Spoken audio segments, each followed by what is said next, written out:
तो हई देख ली रहो सबे हई जौन सीन बाटे तो गंगा जी के आसमान के देखी रहो सबे लागत आटे कि जैसे समुद्र कहाँ बानी का हमनी के देखी जैसे बादल गिरल बिया लागत एकदम समुद्र कहाँ हमनी के बानी का।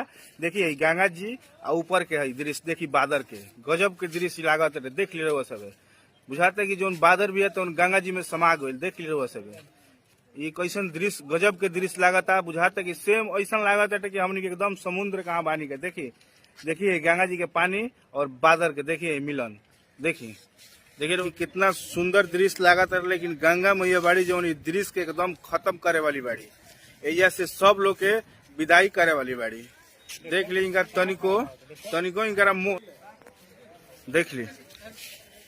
देखिए दृश्य वो सब हम दिखावत है गजब के दृश्य लगा था। जवनिया के स्कूल से चारों तरफ के वो सब के हम दृश्य दिखा देते ने देखी जाए।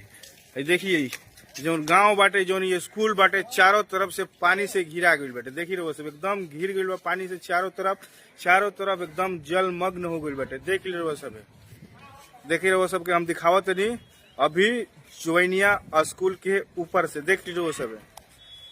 देखी गजब के सीन हो गई बाटे। अब ये उम्मीद बा जे सीन फिर देखे के रहुआ सबके ना मिली काय से जो गंगा माई बाड़ी ये से सब लोग के विदाई करे वाली बाड़ी। देख ली रहो सबके गजब के दृश्य लागत हटे। देखी रहो सब गजब के दृश्य लागत हटे।